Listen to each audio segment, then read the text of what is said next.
Assalamualaikum, selamat siang semuanya. Kita lanjutkan materi PPSDM pada siang hari ini. Kita setelah belajar tentang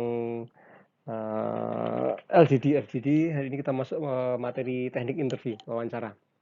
Kenapa psikologi pengembangan SDM perlu belajar wawancara? Karena wawancara itu bukan hanya tentang ya merekrut orang, tapi bagaimana mengetahui karakteristik orang dan juga bagaimana Anda nanti sebagai seorang yang bekerja di bidang organisasi, rumah sakit, ataupun organisasi lainnya itu bisa mengerti karakteristik orang, kepribadian orang, dan juga potensi-potensi orang lain setelah Anda melakukan wawancara. Baik, teknik interview atau wawancara. Ya. Kompetensi atau kemampuan apa saja yang harus diketahui pada saat Anda itu mewawancara. Contoh anak buah Anda atau nanti sebagai seorang user ya, ada sebagai seorang pemakai, calon karyawan itu bagaimana mengetahui kemampuannya atau pada saat asesmen kenaikan jabatan ya. Yang pertama tentang pengembangan karir. Jadi seseorang itu harus paham karirnya itu mau sampai apa. Contoh misalnya perawat, dia masuk sebagai perawat jabatan apa nanti, level berapa nanti akan menjadi jenjang karirnya, dia akan menjadi kepala perawat atau menjadi apa itu dia harus tahu.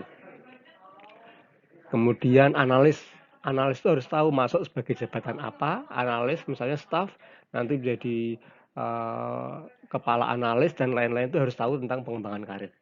Yang kedua, kemampuan untuk cepat mengidentifikasi masalah. Jadi kita bagaimana mewawancarainya tentang bagaimana ia mampu mengidentifikasi masalah dan bisa menyelesaikan masalah yang mereka hadapi dalam sebuah organisasi. Kemudian kompetensi menggunakan komputer. Tentunya saat ini kompetensi menggunakan komputer itu bukan menggunakan Microsoft Word, bukan menggunakan PowerPoint, itu sudah sangat usang. Ini sudah harus lebih lanjut menggunakan komputer, sudah sampai ke aplikasi kerjanya. Misalnya harus bisa menggunakan Microsoft Access, berarti dia harus bisa menggunakan Access dan aplikasi-aplikasi yang terkait di bidang pekerjaannya. SPSS lah atau apalah itu termasuk kompetensi dalam penggunaan komputer. Kemudian kemampuan observasi atas pekerjaan. Jadi bila diberikan suatu tugas, maka dia cepat bisa mengobservasi bagaimana dia harus bekerja dengan cepat dan tepat. Ya, tidak terlalu lama dalam proses adaptasinya. Ya, adaptasi dengan cepat, maka dia bisa bekerja dengan cepat dan tepat. Kemudian kemampuan untuk mengantisipasi suatu persoalan. Bila diberikan sebuah kasus, dihadapkan pada suatu masalah, maka ia mampu melakukan antisipasi pada masalah-masalah yang ada mereka hadapi tersebut. Kemudian pengertian tentang teori dan teknik pelatihan dan pengembangan. Jadi mereka sudah memahami betul teori-teori maupun praktek kerja yang akan mereka hadapi dalam sebuah organisasi. Misalnya rumah sakit, seorang bidan itu harus apa saja, dia sudah paham.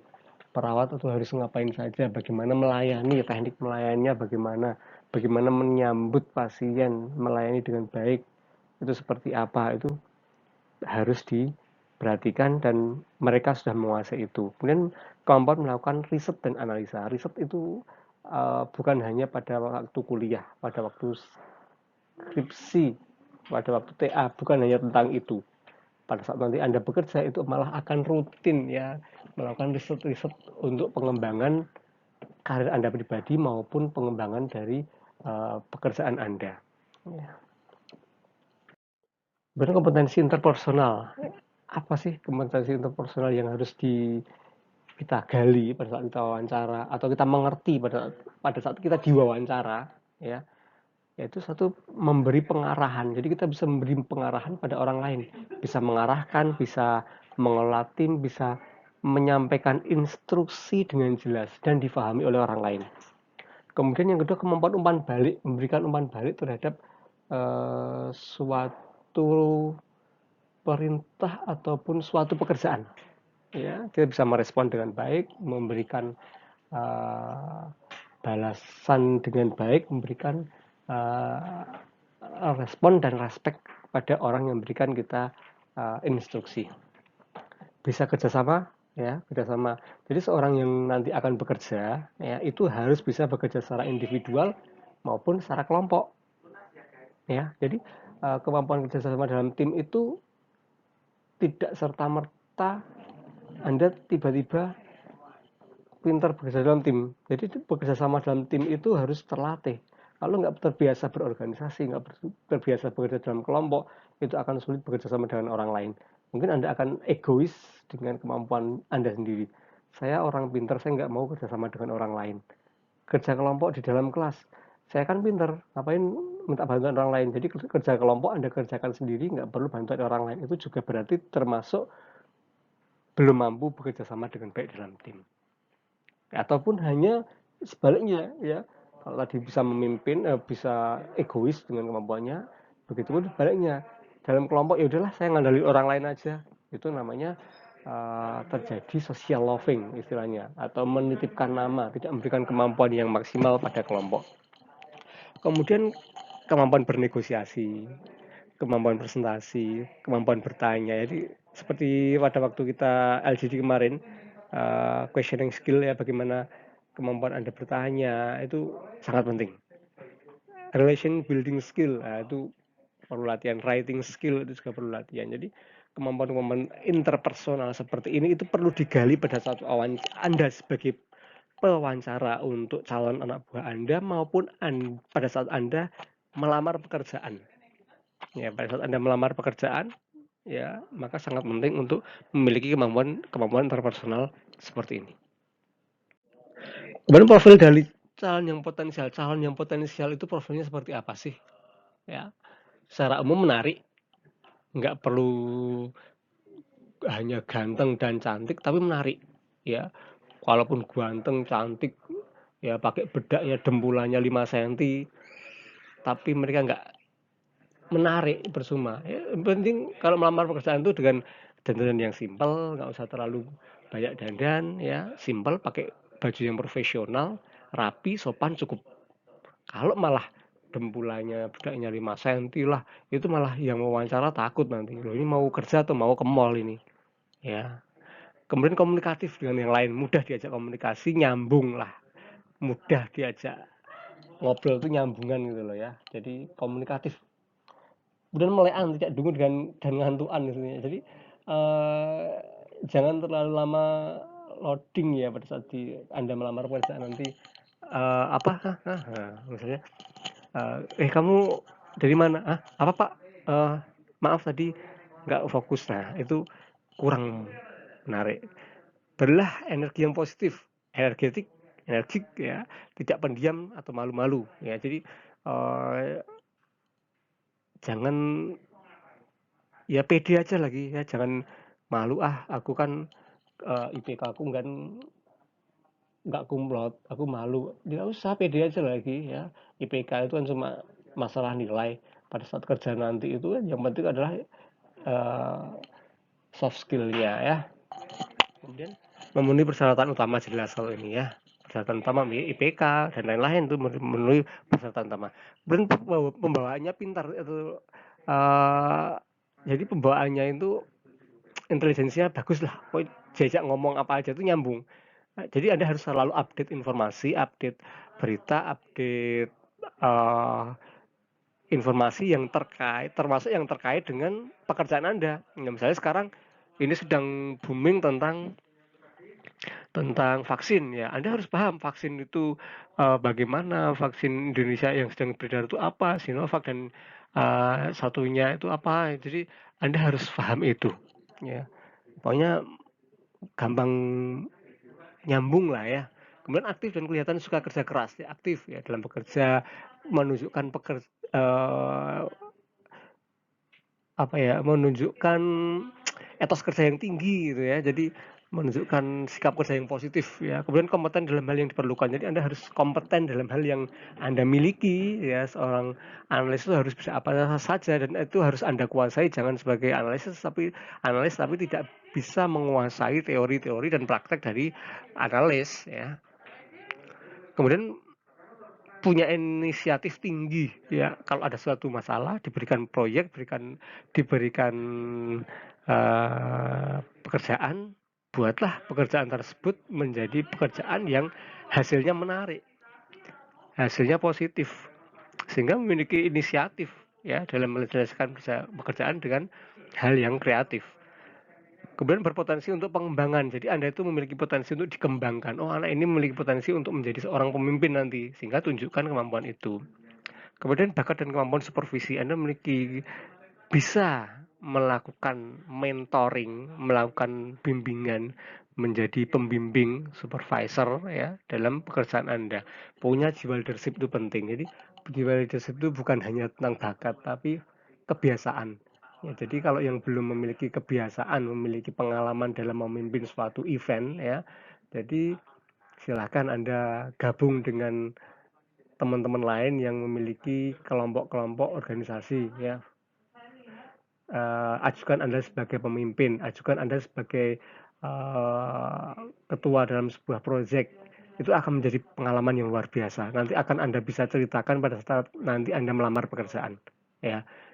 Kalau ditanya selama kuliah kalian ngapain aja, kamu ngapain aja, saya memiliki, selain kuliah saya punya kegiatan organisasi X. Kamu ngapain di sana? Saya sebagai ketua dalam proyek bakti sosial yang saya harus mengumpulkan teman-teman saya, anak buah saya itu sekitar 20 orang, dan saya bisa memanajerial kelompok tersebut. Caranya saya kumpulkan gini, jelaskan dengan baik sampai laporan kegiatan tersebut selesai. Jadi Anda memiliki cerita, pengalaman menjadi seorang leader. Nah, ini yang sangat disukai dalam sebuah organisasi, atau memiliki profil calon yang sangat potensial dalam organisasi. Dan apa saja kalau waktu wawancara itu akan dilengkapi dengan observasi. Yang diobservasi apa aja? Kematangan. Itu kematangan manajerial, komitmen pada organisasi, dan sikap optimis. Kemudian sikap pribadi, ada rasa percaya diri, integritas, punya rasa keadilan, kemampuan fungsional, dan bisnis yang kuat terhadap core bisnis perusahaan. Kemudian kemampuan konseptual dan analisa. Ya, jadi yang diobservasi, yang ditanyakan itu yang ketiga tentang kemampuan konseptual dan analisa. Berpikir secara conceptual thinking, berpikir analisa thinking, memperhatikan akurasi data-data, ya. Kemudian mengatasi masalah secara sistematis, memperhatikan rasa percaya diri, memiliki kepede yang baik, ya, memiliki integritas, punya rasa keadilan pada teman yang lain, pada orang lain, tidak egois, nah, kemampuan fungsional dan bisnis yang kuat ya. Kemudian memperhatikan efektivitas pribadi, selalu berusaha untuk berkembang. Ya, kalau ada kesempatan pelatihan ikut, ada kesempatan untuk untuk mengembangkan karir ikut. Ya, punya inisiatif untuk berkembang. Menjadi narasumber ya. Bahkan dalam diskusi kelompok kecil, diskusi tim kerja Anda akan mengambil inisiatif menjadi narasumber, memberi masukan secara aktif. Ya, kemudian memperhitungkan resiko secara cermat. Resiko yang kalau Anda mengambil putusan A, itu resikonya apa saja, itu perhatikan dengan cermat dan berpengaruh dan kerjasama. Jadi Anda memiliki pengaruh pada sebuah tim ya. Jadi Anda memiliki karisma dalam tim, kemudian dan kerjasama bisa di dalam kerjasama dalam tim. Oke. Anda bisa memperhatikan sebab dan akibat pada sebuah pengambilan keputusan, misalnya sebab dan akibat pada saat Anda melakukan pekerjaan A, itu Anda harus tahu dari A sampai Z-nya lengkap ya. Memperhatikan dan mentaati kesepakatan dengan kelompok, mampu menghargai kelompok orang lain, mampu bekerjasama ya dengan teman yang lain, dan mampu mempengaruhi secara persuasif dengan orang lain. Jadi berpengaruh, Anda itu punya pengaruh, punya karisma, punya ditunggu-tunggu kehadiran Anda itu dalam sebuah kelompok. Kemudian sensitivitas kepada orang lain, sensitif pada orang lain, tidak menyinggung perasaan orang lain, memelihara hubungan baik. Jadi pada saat Anda dalam sebuah kelompok itu harus betul-betul memperhatikan ini. Kalau teman yang lain sensitif terhadap sesuatu, ya jangan Anda membahas sesuatu tersebut. Ya karena sensitivitas orang itu berbeda-beda. Ada yang sensitif terhadap uang, sensitif terhadap keluarga, dan lain-lain. Jadi Anda harus tahu kelebihan dan kelemahan orang lain dan jangan membahas yang sensitif dengan orang lain tersebut. Jadi dalam sekelompok Anda itu disukai, ya bukan malah menjadi dalam kelompok itu menjadi peran antagonis dalam sebuah kelompok, ya. Oke, macam teknik wawancara itu dua, ya.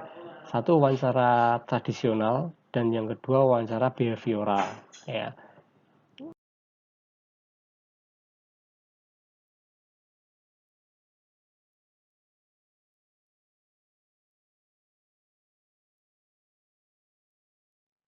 Nah, wawancara tradisional itu secara gampang ini biasanya dipakai untuk pewawancara yang masih belajar, ya belum berpengalaman. Contoh misalnya pertanyaannya standar, apakah Anda termotivasi untuk bekerja di rumah sakit ini? Jawabannya ya pasti iya, termotivasi yo. Sedang melamar pekerjaan, ya. Kemudian kenapa Anda tertarik bekerja di sini?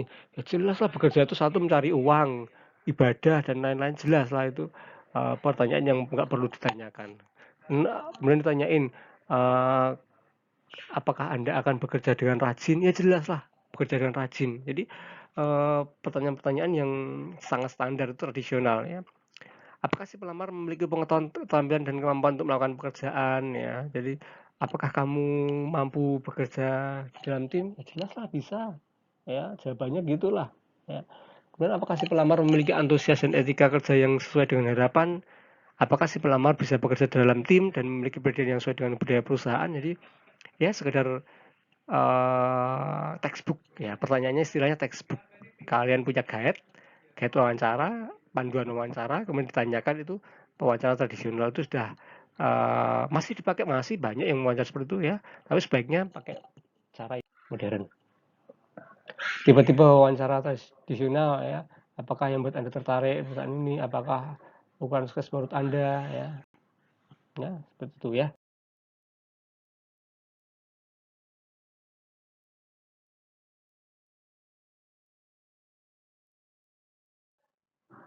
Kemudian yang kedua adalah BEI, Behavioral Evil Interview, atau dengan cara mengungkap dengan 4 cara: STAR, Situation, Task, Action, and Result. Jadi STAR itu wawancara STAR itu ada 4: Situation, S1, T-nya Task, A-nya Action, R-nya Result. Jadi Situation bagaimana kemampuan pelamar menggambarkan situasi kerja. Jadi kemudian yang task, ya, kita bahas dulu.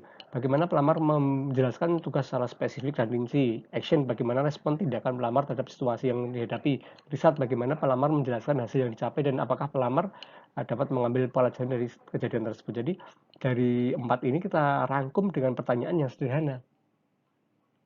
Dan pada saat Anda nanti bertemu dengan pewawancara yang profesional, pewawancara yang sudah memiliki jam terbang tinggi, pewawancara yang sudah terbiasa wawancara, sudah profesional, maka Anda tidak akan terasa diwawancara. Anda akan terasa hanya ngobrol saja, dan itu malah sangat berbahaya, ya, karena mereka akan mendapatkan data yang lebih jelas dan lebih lengkap. Ya, dari situation, ya, kemampuan menggambarkan situasi, task, ya. Kemudian yang kedua task, menjelaskan tugas spesifik, action, responnya bagaimana, result, bagaimana menjelaskan hasil yang dicapai. Itu bisa dirangkum dengan pertanyaan yang lebih sederhana. Contoh tadi, ya, bagaimana waktu Anda kuliah kalian ngapain saja? Saya menjadi seorang memiliki organisasi. Saya memimpin sebuah kegiatan bakti sosial yang memimpin 20 orang. Saya bisa menyelesaikan masalah dalam kelompok, caranya dengan satu, teman-teman saya panggil satu persatu, saya wawancara, saya konseling kalau ada masalah supaya bisa menyelesaikan dengan baik, supaya kerja tim dengan maksimal. Itu udah dapat semuanya. Satu, bagaimana dia memimpin sebuah kelompok, dapat. Bagaimana dia mengatasi masalah, dapat. Bagaimana dia memimpin, dapat. Bagaimana dia melaporkan, menjelaskan hasil yang dicapai, dapat. Jadi itu jadi nggak terasa diwawancara. Dulu waktu saya juga melamar pekerjaan, waktu saya wawancara terakhir dengan direksi, ya direksi di perusahaan, dulu saya bekerja di tambang ya, mungkin masih ingat waktu perkenalan kemarin, saya waktu diwawancara dengan direksi, saya ditanya, pertama, Mas, kamu datang dari mana? Dari Solo, Pak. Naik apa ke, waktu itu wawancara di Jogja, Job Fair Jogja. Ya, saya naik motor, Pak. Oke, berapa habisnya biaya kamu tes hari ini? Wah, itu kan sebetulnya pertanyaan yang sederhana, tapi ternyata itu setelah saya masuk, saya ngobrol dengan beliau, itu pertanyaan yang cukup kompleks untuk jawab. Di situ bisa menggambarkan kemampuan analisa, kemampuan memprediksi, kemampuan merencanakan, kemampuan menyelesaikan masalah, ya, kemampuan analisa. Saya harus menganalisa bagaimana biaya yang harus saya keluarkan pada saat saya keluar dari kos-kosan dulu saya, ya. Saya dulu Solo kos, keluar kos sampai nanti pulang ke kos lagi itu habis berapa biayanya. Kemudian kedua, kemampuan merencanakan suatu pekerjaan. Jadi sebelum saya berangkat untuk tes, saya tuh harus merencanakan nanti saya harus menyiapkan uang berapa, bensin misalnya waktu itu 10.000, uang makan misalnya waktu itu 10.000, 20.000, ya. Kemudian nanti kalau ada ban motor bocor dan lain-lain 10.000, 30.000, jadi minimal saya harus memiliki uang 30.000. Nah, satu pertanyaan itu, biaya saya untuk tes hari ini itu sudah bisa, mereka sudah bisa mengambil kesimpulan kemampuan saya analisa, kemampuan saya menyelesaikan masalah, kemampuan saya menyiapkan rencana. Nanti kalau di tengah ada masalah bagaimana, plan A, plan B-nya.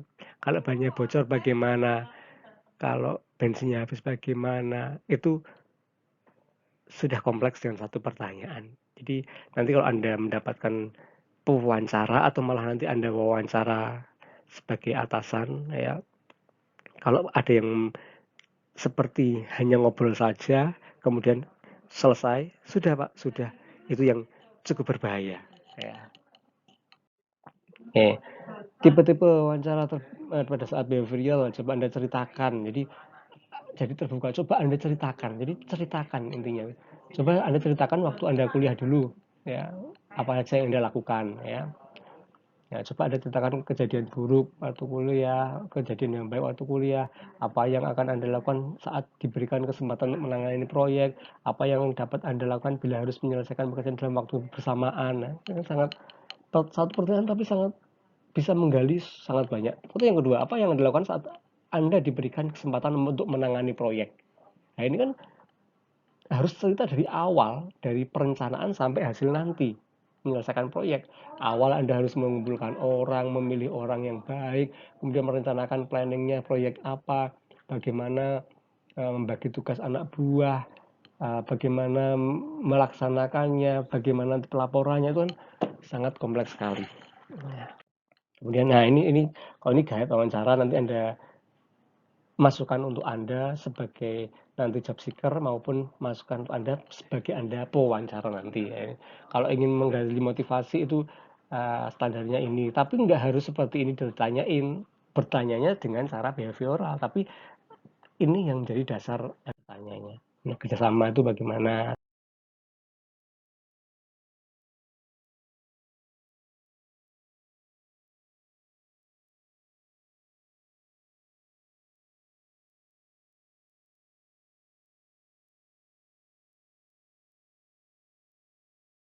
ya.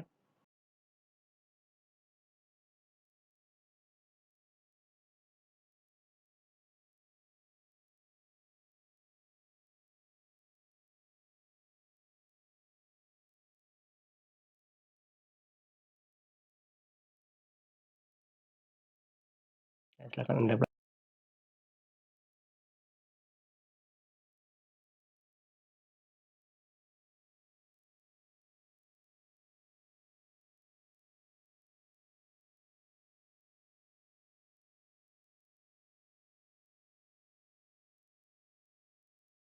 Jadi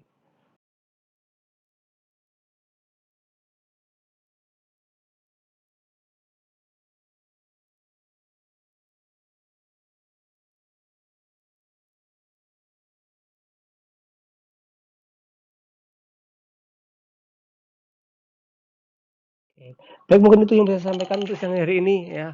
Semoga mendapat wawasan yang baru, mendapatkan insight baru ya untuk PSDM ya. Terima kasih atas perhatiannya. Assalamualaikum warahmatullahi wabarakatuh.